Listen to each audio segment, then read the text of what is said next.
नमस्कार दोस्तों, OCN network में आपका स्वागत है। मैं हूं ओमकार चौधरी। सीधे जुड़ लेते हैं मुंबई से भाऊ तोरसेकर जी के साथ और उनके साथ ही चर्चा को और विषय को आगे बढ़ाते हैं। भाऊ, बहुत स्वागत है। नमस्कार। नमस्कार भाऊ, क्या हो रहा है ये पाकिस्तान में? अभी कुछ समय पहले ऑपरेशन सिंदूर होकर के निपटा, अब ऑपरेशन तालिबान चल रहा है। नहीं, ये देखो, एक बात है, मैंने आपको मेरा एक पुराना 4 साल पुराना वीडियो भी भेजा है। 2021 में मैंने वीडियो बनाया था, तो मेरे सामने आइडिया क्लियर थी नहीं, लेकिन मेरे मन में कुछ खटक रहा था, जो कुछ हो रहा था अफगानिस्तान में। मराठी में भी बनाया था, हिंदी में बनाया था, कि ये एक अजीब बात थी कि 15 अगस्त 2021 को ये सब निकल गए थे। अमेरिकन लास्ट जो था हवाई जहाज उड़ा अमेरिका का, अब उनके सैनिक को लेकर, वो 15 अगस्त 2021 की बात है। और मैं खबरें वगैरह देखता रहता था, तो मुझे अजीब लगा कि ये सब मशीनरी क्यों छोड़ गए। टैंक उठा कर नहीं ले गए, बख्तरबंद गाड़ियां होती है वो नहीं लेके गए, हथियार नहीं लेकर गए, ये क्या है? तो मैं सोचता रहा। 4 हफ्ते बाद, यानी 13 सितंबर 2021 को मैंने मराठी में वीडियो बनाया था, क्योंकि उस वक्त एक खबर और आई थी। 10-11 सितंबर की बात होगी। दुनिया भर के बड़े बड़े देश जो है, अमेरिका है, फ्रांस है, फिर ब्रिटेन है, यूके, रशिया है, इजराइल है, इनके खुफिया एजेंसी के जो चीफ, वहां के सुरक्षा सलाहकार, वो दिल्ली पहुंचे थे और जोर शोर से इनकी मीटिंगें अजीत डोवाल के साथ चल रही थी। मैं समझ में नहीं आ रहा था कि बात सब गड़बड़ हो रही है, क्यों तालिबान का पूरा कब्जा नहीं हुआ था। तालिबान समेट रहा था सब, अमेरिकन तो गए, अब हमको देश चलाना है। तो ऐसे वक्त क्या हो रहा है?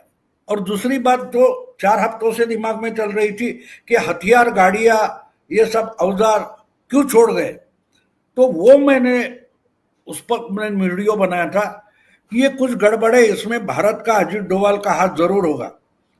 उसके बाद मैंने फिर 27 सितंबर को हिंदी में वीडियो बनाया था, वो मैंने आपको उसकी लिंक भेजी है। जी जी, तो वो मिला है वो। देखने से आपको पता चलता है कि ये मुझे लगा था कि भारत कुछ अफगानिस्तान में करना चाहता है, और अकेला भारत नहीं, बल्कि भारत ही कुछ कर सकता है। अजीत डोभाल जैसा डिफेंस एक्सपर्ट कुछ कर सकता है, ये दुनिया की सोच थी। और शायद अब बात ये थी, वो सिग्नल थे लेकिन वो क्लियर नहीं थे, तो मैं समझ नहीं पा रहा था। लेकिन मुझे शक था कि हम लोग कुछ कर रहे हैं।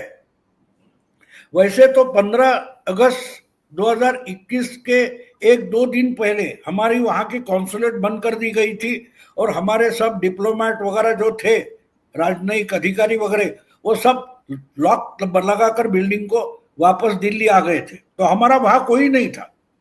लेकिन एक बात ये भी हो सकती है कि बैक चैनल कुछ चल रहा था, जो अभी दिख रहा है, जो अभी देख रहे हैं हम। तो ये अचानक नहीं हुआ है। जो सब आज हम देख रहे हैं कि भारत के सारे एनालिस्ट है, पत्रकार, संपादक है, डिफेंस वाले हैं, वो सोच बैठे अचानक क्या हो गया। ये तालिबान का विदेश मंत्री यहाँ आता है, फिर पाकिस्तान ने कुछ हवाई हमला कर दिया, तो अफगानिस्तान और पाकिस्तान में सीधे लड़ाई, जंग शुरू हो गई। ये अचानक हुआ, मैं नहीं मानता। अच्छा, मैं मानता हूं कि ये इसकी तैयारियां, या इसीलिए मैंने कल आपसे बात करते हुए कहा कि ऑपरेशन सिंदूर से 3.5 साल पहले ऑपरेशन तालिबान शुरू हो गया था, और उसका थोड़ा थोड़ा एक एक चीज आने लगी सामने।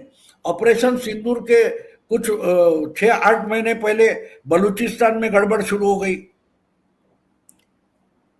तो ये बात होती है ना, ये सिग्नल क्लियर नहीं होती है। देखो, हर जगह संजय राउत नहीं बैठा है कि कुछ करेगा नहीं, लेकिन बातें तो बड़ी बड़ी करेगा।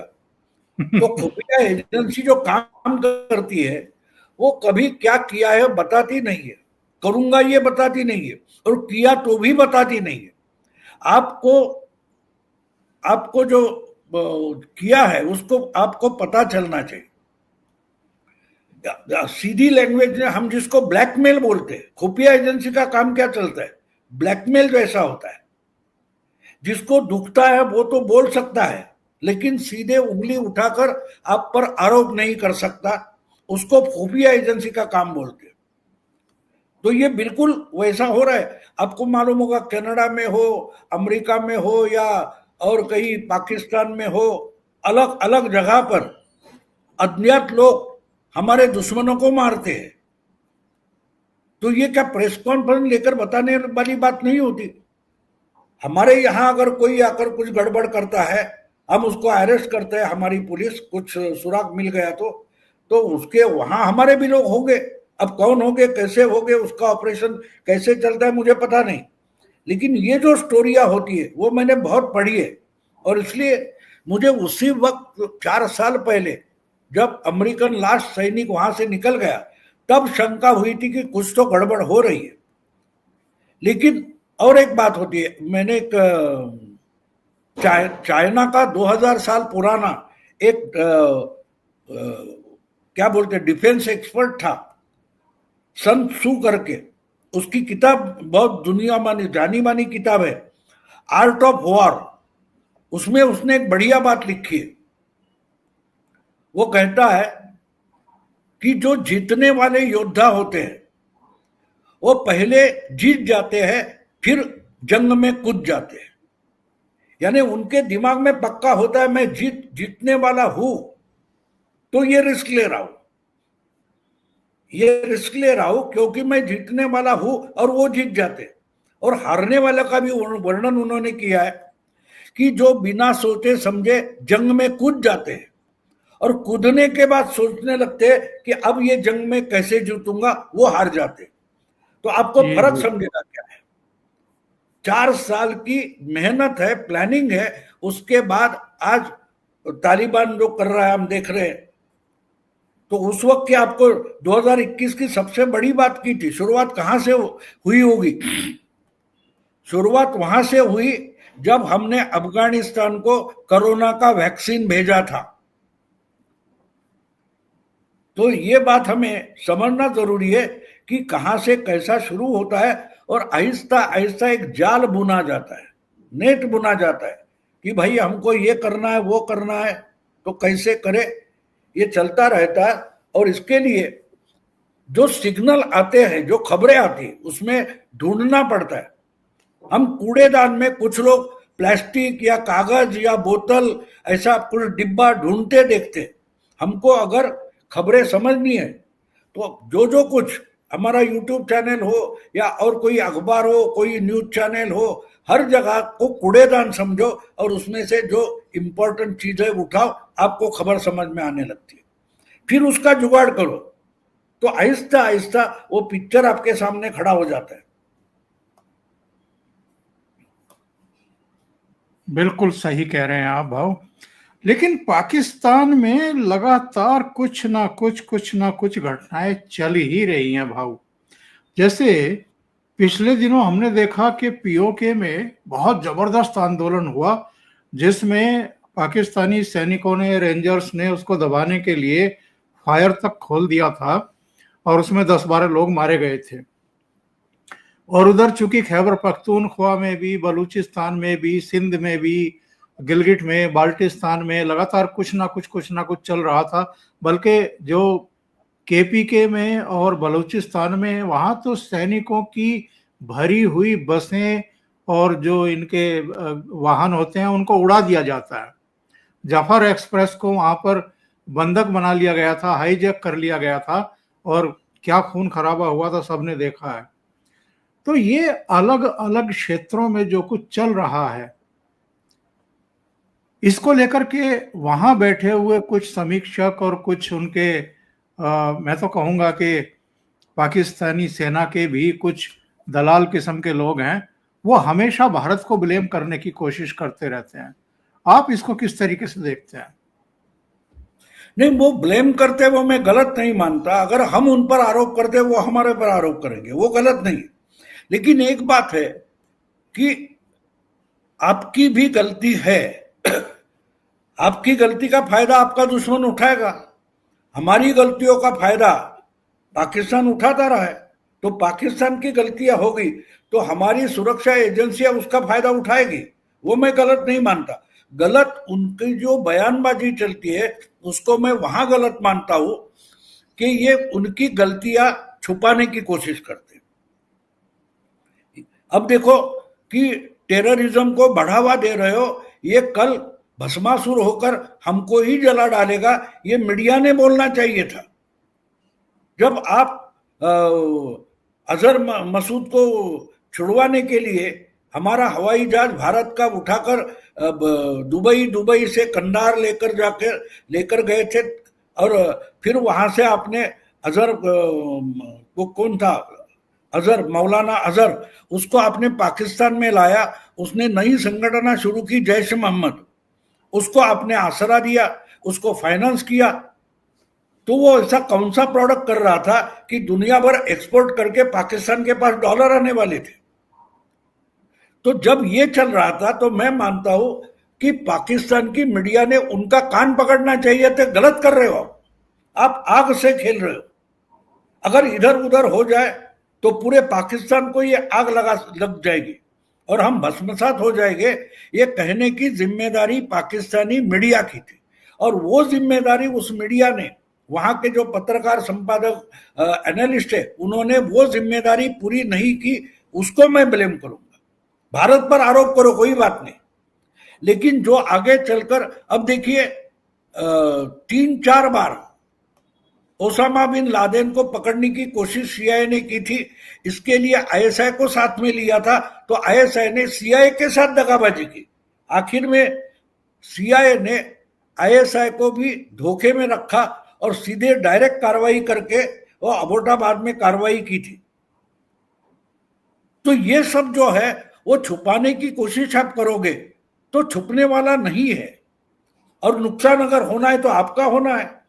जो आज आप बोल रहे हैं यहाँ हो रहा है वहां हो जाए, बलूचिस्तान में जो अत्याचार हो रहे पिछले बहुत सारे सालों से, उनके जमीन पर कुछ आप चाइना को दे देते हो, रोड बनाओ, ये बनाओ, और वहां का कुछ उनको नहीं मिल रहा है। सिंधु नदी का पानी जो जा रहा था उसका पीओके को कुछ फायदा नहीं, और सिंध को भी नहीं, सबका सब पंजाब वाले लूट जाएंगे। तो इसमें भारत ने क्या किया है? हमने कुछ नहीं किया है। हाँ, आपकी पतलून को अगर छेद है तो दूसरा कोई उसमें उंगली डालेगा, तो वो छेद पहले बुझाओ, उधर रफू करो। अरे ये फाड़ फाड़ कर हमारा छेद था, ये तो पतलून फाड़ रहा है। लेकिन पतलून फाड़ने के लिए छेद था ना।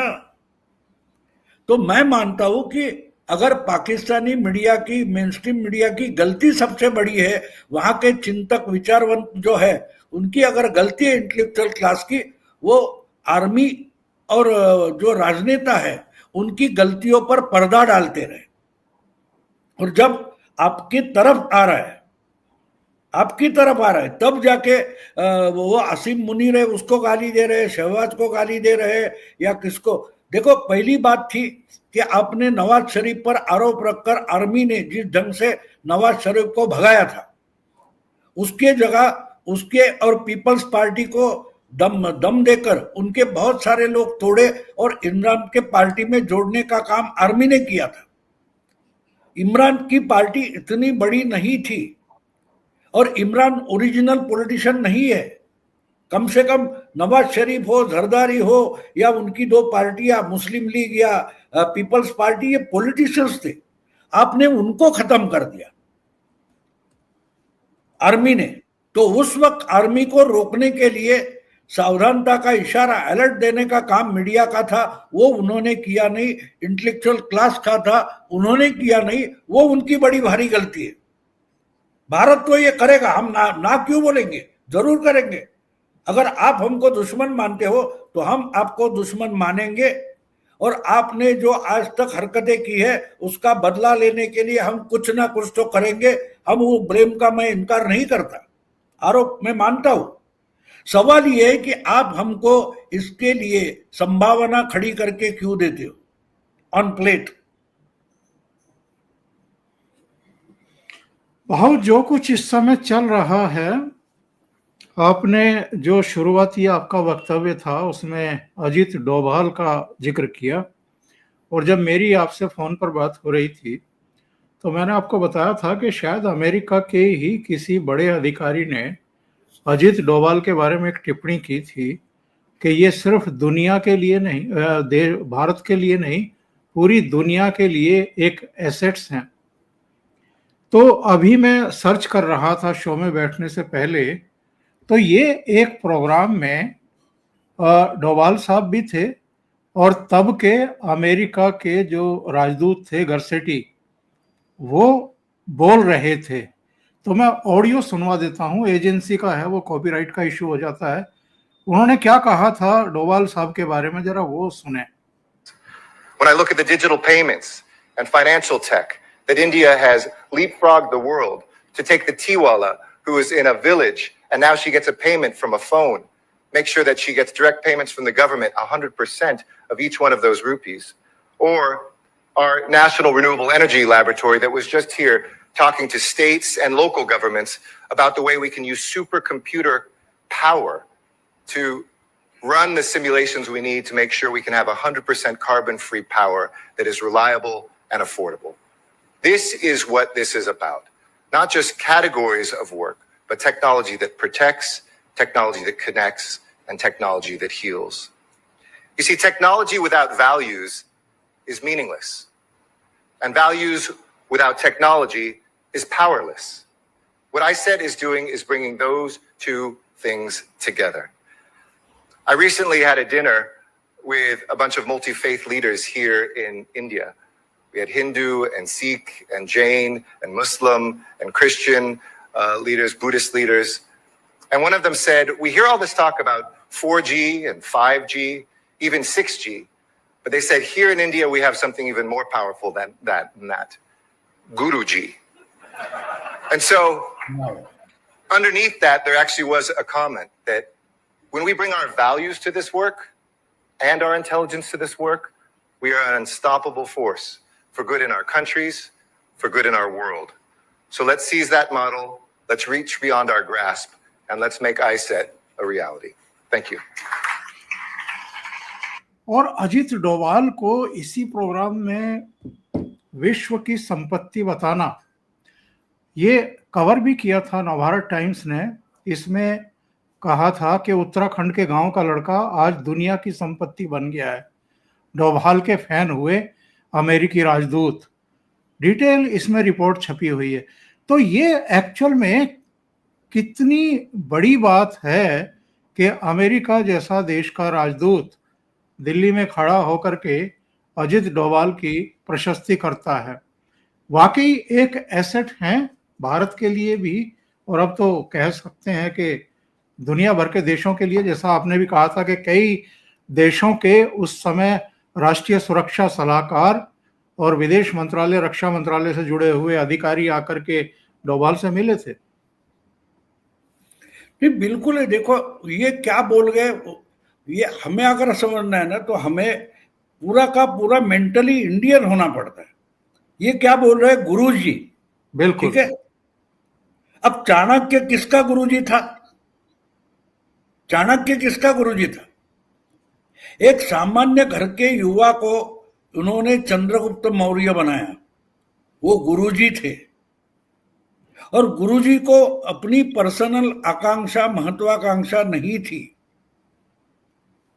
और उन्होंने जिसको सम्राट बनाया उसको भी एक उदात्त कारण से सम्राट बनाया। और ये आइडिया, उदात्तता की आइडिया चंद्रगुप्त के दिमाग में थी, इसलिए वो साम्राज्य बन गया। तो हम वो उनकी तरीके से बोलेंगे, लेकिन हमको अगर समझना है तो इंडियन नेस से समझना पड़ता है।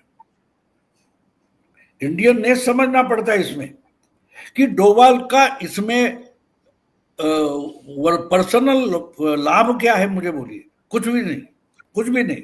देश का होगा और आगे चलकर 100 या 50 साल, 40 साल के बाद लोग याद करेंगे, दुनिया याद करेगी। अजीत डोभाल नाम का एक आदमी था, ये इसकी सोच थी।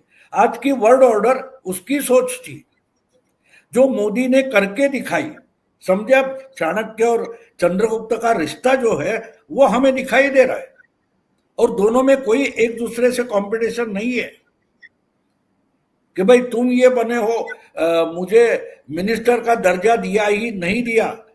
अब इधर आप मोदी और धनखड़ और मोदी और डोभाल, उसमें जो पर्सनालिटी क्लैश था वो समझ लो।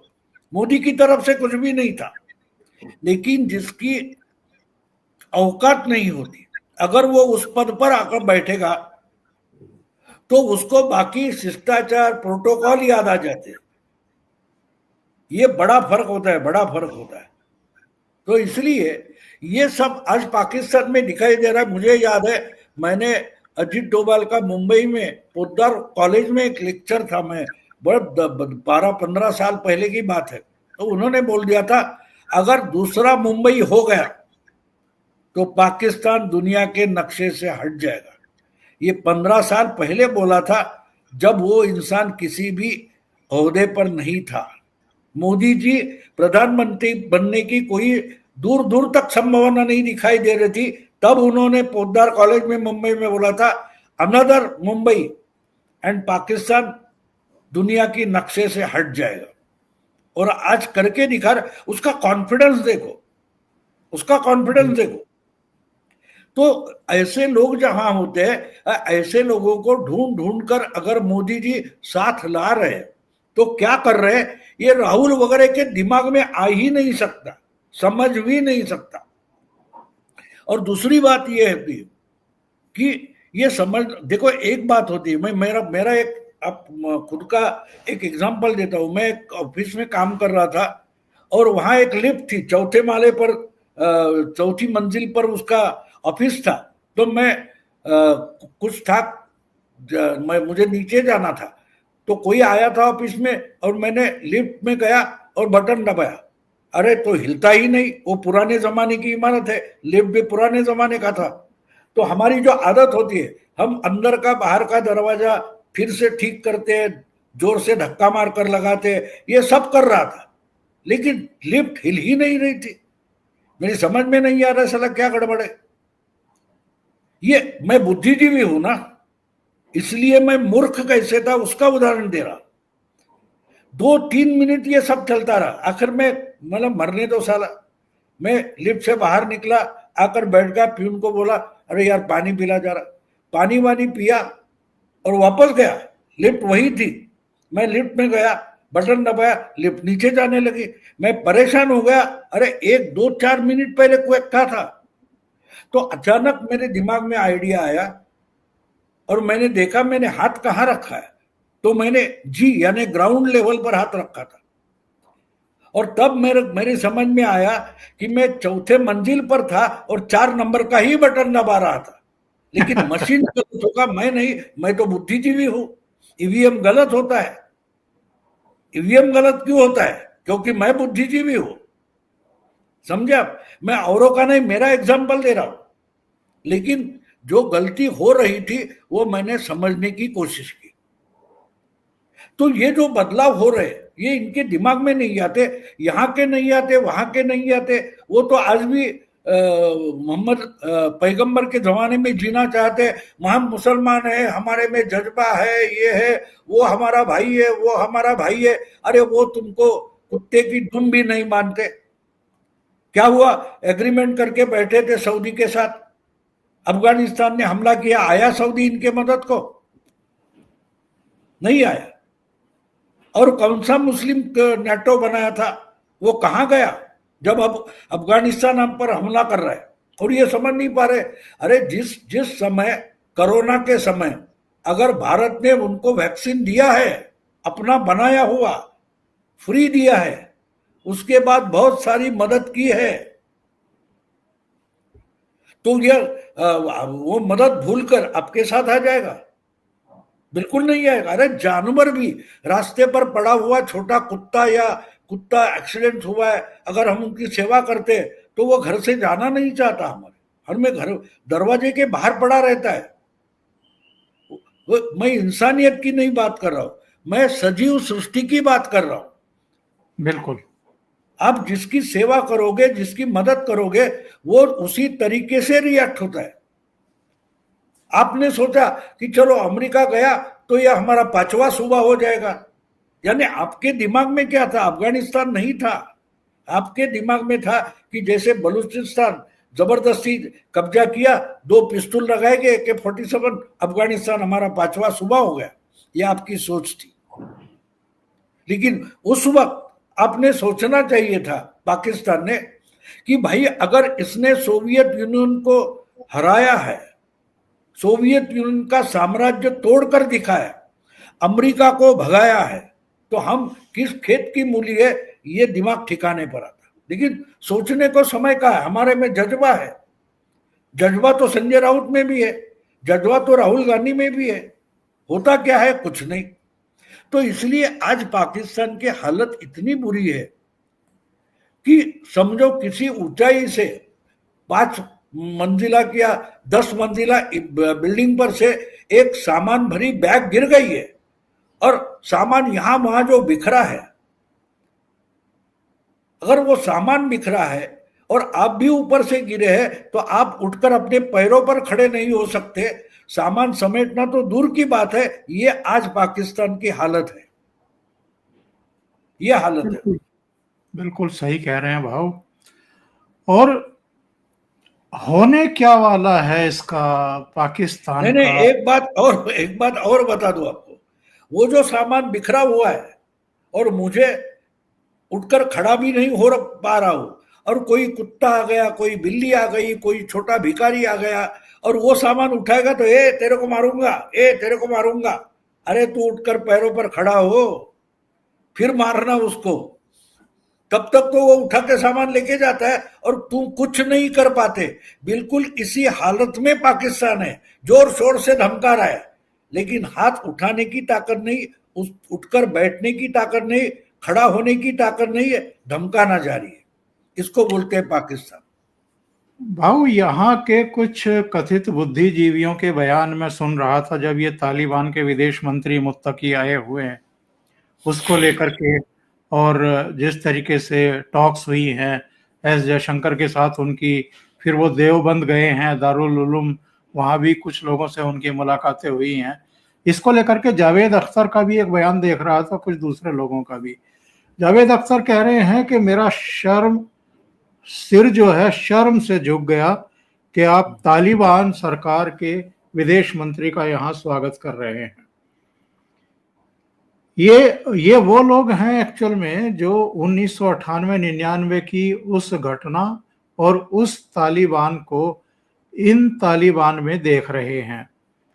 तो भारत का जो ये स्टेप है मौजूदा तालिबान के साथ संबंध बनाए रखने का, और समय समय पर, ये केवल तालिबान से नहीं, वहाँ गवर्नमेंट किसी की भी हो, तालिबान की हो, करजई की हो, किसी की भी हो, लेकिन मैन टू मैन जो हमारा एक आपस में रिश्ता है, और जो अफगानिस्तान के नागरिकों में हमारी गुडविल भी है, हमने उनको पार्लियामेंट बना करके दी, हम लगातार उनको खाद्यान्न से लेकर के कोविड वैक्सीन तक लगातार भेजते रहे हैं। तो ये एक खास रिश्ता जिसको ये लोग नहीं समझ पा रहे हैं और इस तरीके से रिएक्ट कर रहे हैं। कांग्रेस पार्टी भी रिएक्ट कर रही है। नहीं, ठीक है, उनके पास ध्यान मत दो, इनकी गर्दन झुकने के लिए ही ये पैदा हुए। ऐसा मुझे एक घटना दिखाओ कि गर्दन अभिमान से सीधी हो गई, ऐसा इन्होंने कभी बयान दिया है?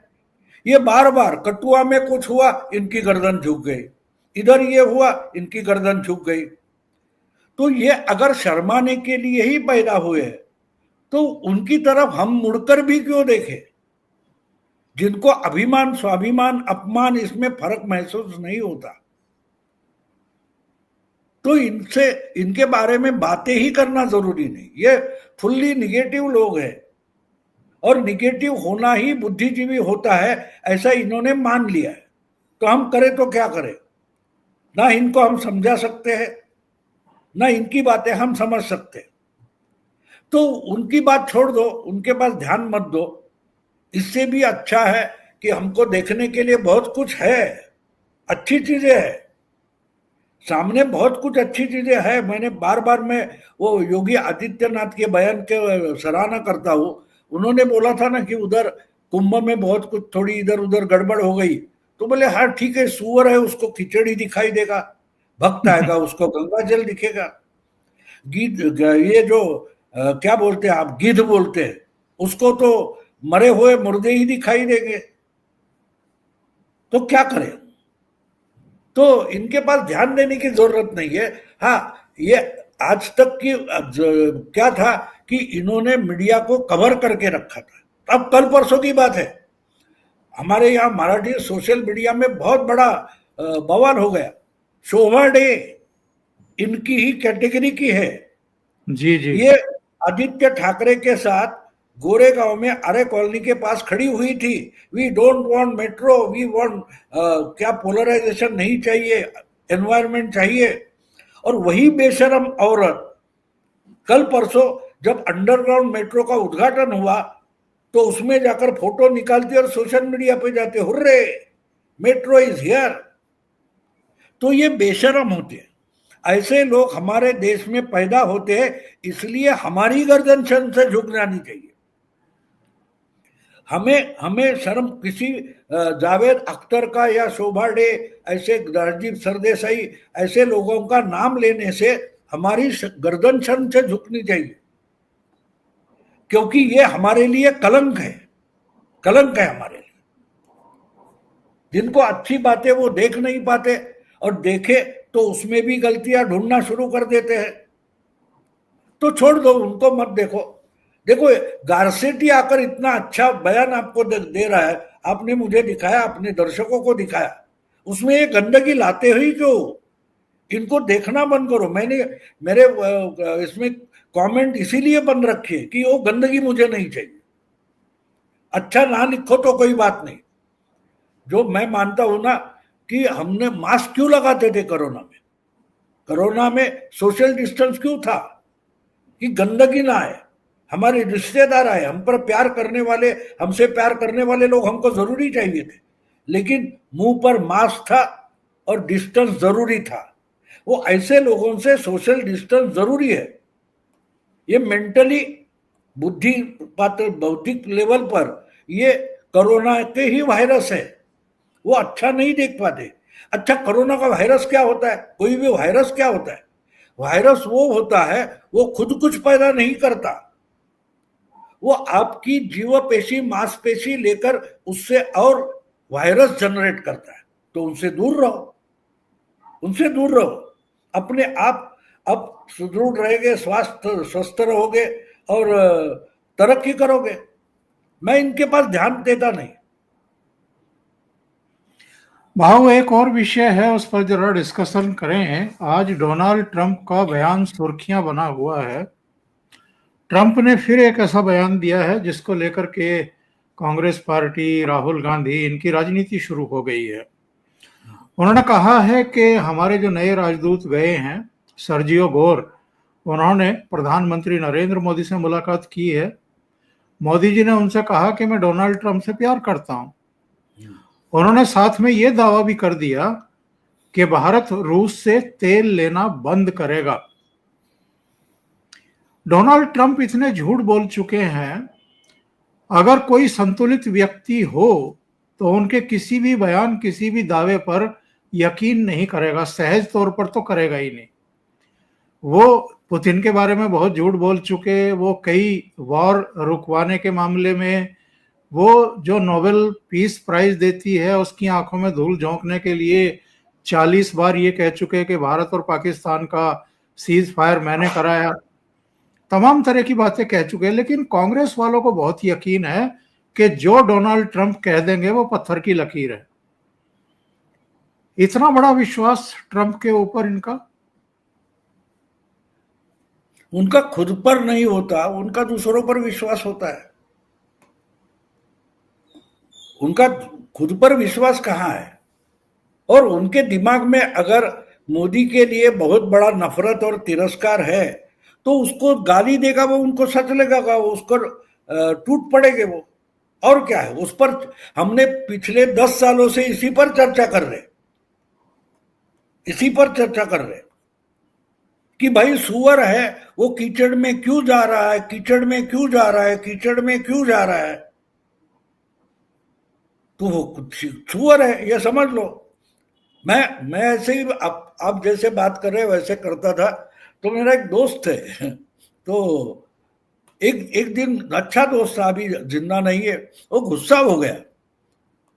तो मैं जैसे राहुल गांधी जैसे हमारे संपादक थे, दिमाग कम था, मंदबुद्धि थे, तो उनके बारे में जोर शोर से बोल रहा था।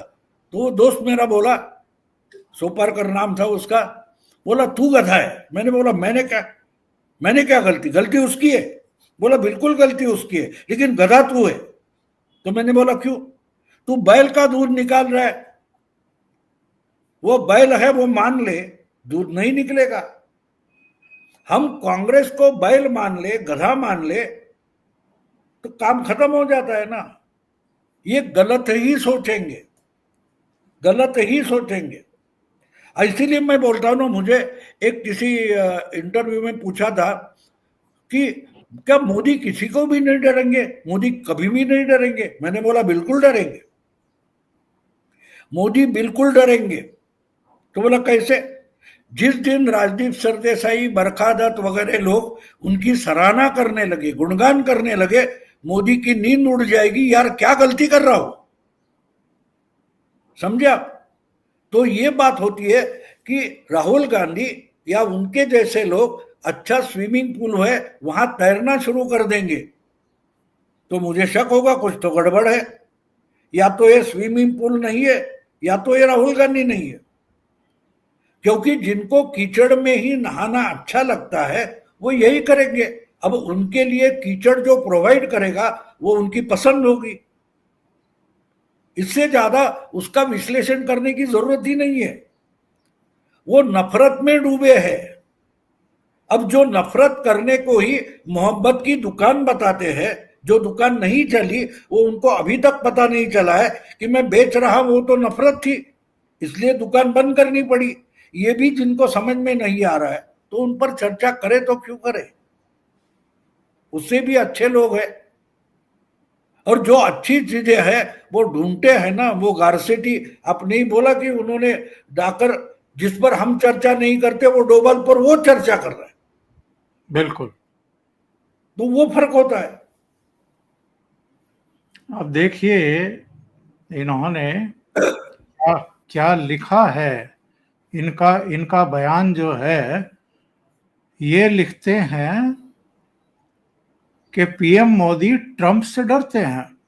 उन्होंने ट्रंप को भारत के फैसले लेने और घोषित करने की अनुमति दे दी कि भारत रूस से तेल नहीं खरीदेगा। ट्रंप द्वारा बार बार की गई अनदेखी के बावजूद पीएम उन्हें बधाई संदेश भेजते रहते हैं और वित्त मंत्री की अमेरिका यात्रा रद्द कर दी गई। और इन्होंने ये भी दावा किया कि साहब ऑपरेशन सिंदूर पर ट्रंप का जो रुख था उसका भी मोदी जी ने विरोध नहीं किया। मतलब इनको ये 15 दिन विदेश में रहेंगे और उसके बाद आकर के यहाँ इसी तरह का रायता फैलाएंगे। कोई रायता नहीं फैलाते। पहली बात ध्यान में रखो, आप भी, मैं मानता हूं कि चैनल देखना बंद करो, अखबार देखना बंद करो, वो रायता है ही नहीं। देखो आप खाना खाते हो तो रायता आपके प्लेट में आता है। अब जिसको रायता बोल रहे हो वो कूड़ेदान में पड़ा हुआ है, गटर में पड़ा हुआ है। गटर में पड़ा उसको रायता नहीं बोलते, वो कीचड़ होता है। तो वहां देखो ही नहीं तो आपको रायता फैला है वो दिखाई नहीं देगा। क्योंकि हम खामका इन पर अपना दिमाग क्यों खराब करें ना। मैं उनसे दूर रहता हूं। आपने दिखाया, मैं तो इनका वीडियो देखता तक नहीं। हाँ, मैंने आपको बोला ना कि ऐसे वीडियो हो, सोशल मीडिया हो, मैं 14 तारीख के बाद देखूंगा। ये अपने ही सर दीवार पर पटकते हुए देखने में मुझे मजा आता है। मैं नहीं देखता इनको। और जब देखता हूं तो ये मूर्ख आज क्या मूर्खता कर रहा है, इसलिए मैं रिलैक्स होने के लिए देखता हूं। उस पर सीरियस होकर उस पर चर्चा करने के लिए मैं देखता ही नहीं। क्योंकि आम आदमी इस देश का इतना सयाना हो चुका है कि इन्होंने इनका चैनल देखना बंद कर दिया, एक एक सब रास्ते पर आ गए ना, सब यूट्यूब पर आ गए, नहीं तो कल के हीरो थे। क्यों आ गए? क्योंकि लोग उनको देखना बंद कर चुके हैं। हमारे मराठी में एक बहुत बड़े कवि थे जिनको आधुनिक वाल्मीकि बोला गया, गदी माडगुळकर। बहुत सारे फिल्मों के गाने वगैरह उन्होंने लिखे, फिल्म की स्क्रिप्ट लिखी थी। तो उनका एक गाना है, बहुत 70 साल पुराना फिल्म का गाना है, उसकी एक लाइन बताता हूं।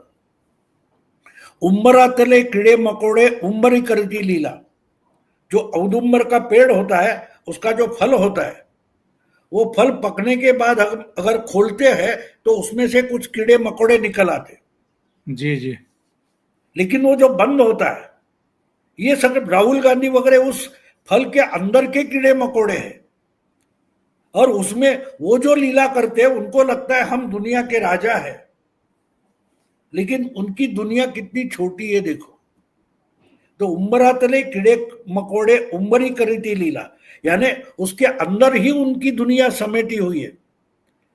राहुल गांधी को सऊदी में क्या हो रहा है, अफगान पाकिस्तान बॉर्डर पर क्या हो रहा है, और शर्म अल शेख में 14 देश मोदी को रेड कारपेट से बुला रहे, मोदी नहीं जा रहे, वो नहीं दिखाई देता। क्यों? उनकी दुनिया उस फल में छुपी है, जिस फल का नाम मराठी में हम उसको उम्बर बोलते, मतलब औदुम्बर बोलते हैं। तो वैसे ही इनकी ट्रंप नाम का जो फल है, उसके अंदर ये बैठे कीड़े मकोड़े बनकर, और उधर लीला कर रहे, करने दो, उसमें क्या है। और ये तो साहब बहुत, मतलब वॉशिंगटन बुलाया डोनाल्ड ट्रंप ने, प्रधानमंत्री नहीं गए। अभी शर्म शेख में बुलाया कि शांति समिट हो रही है, इसमें आ जाइए, प्रधानमंत्री नहीं गए। यानी वो लगातार डोनाल्ड ट्रंप को मैसेज भेज रहे हैं, बहुत सख्त मैसेज भेज रहे हैं, और ये कह रहे हैं कि नरेंद्र मोदी बहुत कमजोर प्रधानमंत्री है। बिल्कुल डरे हुए, जिन्होंने 4 दिन में नहीं कर सकते, ट्रंप की आंखों में आंखें डालकर नहीं देख सकते। जिन्होंने 4 दिन में पाकिस्तान को घुटनों पे ला दिया, वो कमजोर प्रधानमंत्री हैं। बिल्कुल। इनका दिमाग अगर कमजोर है तो सब चीजें कमजोर हो जाती है ना।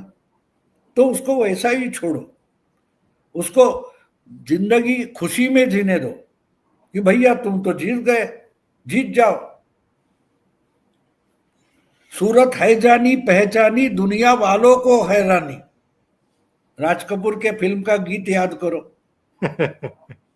बिगड़े दिल शहजादे, सूरत है जानी पहचानी, दुनिया वालों को हैरानी। वो तो आप हैरान मत हो, वो सूरत देखो नहीं, आपके प्रॉब्लम सॉल्व हो जाएंगे। कल रात तो पटना एयरपोर्ट पर बहुत अच्छा सीन क्रिएट हुआ। कांग्रेसी आपस में भिड़ गए, टिकट को लेकर के एक दूसरे को दौड़ा दौड़ा करके पीट रहे थे, और सीटों का तालमेल ही नहीं हो पा रहा है, अभी तक भी नहीं हो पाया। ये यहाँ गाल फुला के बैठे हैं, लालू और तेजस्वी वहां गाल फुलाए बैठे हैं। नहीं होगा। देखो, इसलिए मैं अगर मोदी मुझे अच्छे लगते हैं, मोदी का समर्थन करता हूं, तो मैं उनको फॉलो भी करता हूं। अगर मोदी राहुल को इग्नोर कर रहे तो हमको भी करना चाहिए, क्योंकि हमारी भी छोटी मोटी कुछ एनर्जी है। ये राहुल पर क्यों वेस्ट करे? राहुल पर वेस्ट मत करो, उसके जगह कांग्रेस में बहुत सारे अच्छे लोग हैं, उन पर एनर्जी। देखो, ये चिदम्बरम भी, आपका थरूर परेशान हो चुके हैं ना, इससे और क्या चाहिए आपको? लगातार भगदड़ मची हुई है बाबू, वहां इतने लोग जा चुके छोड़ करके। बाबू बहुत बहुत धन्यवाद इतना समय निकालने के लिए और महत्वपूर्ण मुद्दों पर चर्चा करने के लिए। Thank you so much. नमस्कार।